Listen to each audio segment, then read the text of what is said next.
Hello दोस्तों, अगर ज़िंदगी में सुख और शांति चाहिए तो आपको अपनी ज़िंदगी में नींद तो भरपूर करना होगा। नींद की अवस्था में पूरी करनी होगी। मिनिमम 24 घंटे में कम से कम तो 6 घंटे आपको नींद लेनी ही होगी, जिससे आपका मन, तन स्वस्थ रह सके। इसी पे एक छोटी-सी कहानी आप सभी को सुनाने जा रहा हूँ। यह घटना उस समय की है जब भगवान बुद्ध अपने शिष्यों के साथ राजगृह से साबरमती की ओर पैदल यात्रा कर रहे थे। गर्मी का दिन था, धूप बहुत तेज थी, हवाएं गर्म था। बुद्ध के शिष्य दिन भर गांव-गांव जाकर भिक्षा मांगते और जंगल में लौटकर अपने ध्यान को करते। उसमें आनंद सबसे उत्साही और सेवाभावी शिष्य था। वह दिन रात गुरु की सेवा में लगा रहता। जब सब सो जाते तब भी आनंद अपने ध्यान में बैठा रहता। एक रात बुद्ध ने देखा कि आनंद देर रात तक अपनी आंखें खोले बैठा है।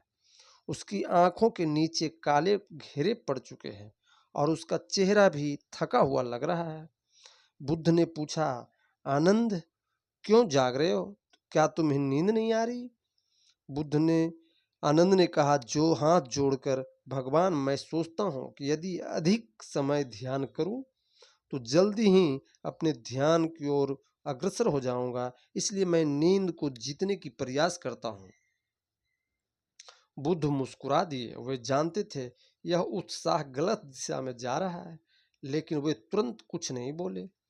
उन्होंने निश्चय किया कि आनंद को एक गहरा पाठ पढ़ाना होगा, जिससे वह संतुलन का महत्व समझ सके।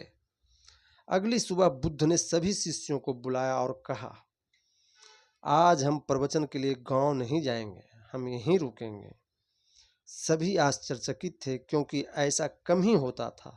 बुद्ध ने आनंद से कहा, आनंद, तुम पास के गांव से एक बीना लेकर आओ। आनंद बीना लेकर आया। बुद्ध ने उसे बीना के तार ढीले करने को कहा और जब उसे तार ढीले कर दिए तो बुद्ध बोले, अब बजाओ। आनंद ने बीना बजाई, लेकिन उससे कोई स्वर नहीं निकला। बुद्ध ने कहा, अब इन तारों को अत्यधिक कस दो। आनंद ने तार कस दिए और जब बजाया तो एक तीखी कर्कश ध्वनि निकली और एक तार टूट भी गया था। बुद्ध ने शांत स्वर में कहा, अब तारों को ना अधिक ढीला करो और ना अधिक कसो, मध्यम रूप से करो और फिर बजाओ। आनंद ने वैसा ही किया। इस बार बीना से मधुर संगीत निकला। सभी शिष्य पूरे ध्यान पूर्वक सुन रहे थे। बुद्ध ने कहा, देखो, यह बीना का रहस्य है। यदि तार ढीले होंगे तो कोई ध्वनि नहीं निकलेगी और यदि अत्यधिक कसेंगे तो टूट जाएंगे। जीवन भी वैसा ही है। यदि हम शरीर को अधिक आराम दें तो सुस्त हो जाएगा। यदि हम उसे अत्यधिक कष्ट दें तो नींद से वंचित रहेगा, तो भी यह टूट जाएगा। बुद्ध ने शिष्यों को देखकर कहा, मनुष्य का शरीर एक साधन है। यदि साधन ही कमजोर और थका हुआ होगा तो साध्य तक पहुंचना असंभव है।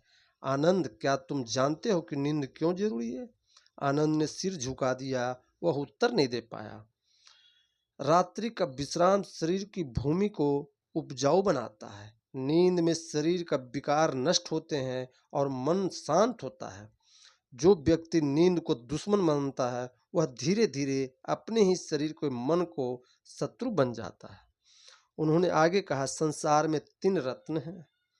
भोजन, जो शरीर को ऊर्जा देता है, नींद, जो शरीर को, मन को संतुलन देता है, और ध्यान, जो आत्मा को शुद्ध करता है। अब यदि इन तीनों में से एक भी उपेक्षित है तो साधना की गाड़ी लड़खड़ा जाएगी। इस कहानी को उन्होंने सभी शिष्यों को समझाया और बताया कि नींद उतना ही जरूरी है जितना साधना करने की तुम लोग कोशिश कर रहे हो। पहले अपने शरीर को अच्छी तरीके से आराम दो, नींद पूरी करो, तभी साधना करो, तभी तुम साध पाओगे। नहीं तो तुम वंचित रह जाओगे, किसी चीज में तुम्हें मन नहीं लगेगी। सभी शिष्य सर झुकाकर सुन रहे थे और उन्होंने बोला, गुरुदेव, बहुत बड़ी गलती हो गई। हम लोग चाह रहे थे कि नींद हमारी समझ से कुछ परे है। आज के बाद ऐसा नहीं होगा। यह कहानी आप सभी को कैसी लगी, आप हमें कमेंट में ज़रूर बताएं, जिससे कि इससे भी अच्छी से अच्छी स्टोरी आप सभी के सामने पेश करूं। आप लाइक करें, सब्सक्राइब करें। धन्यवाद।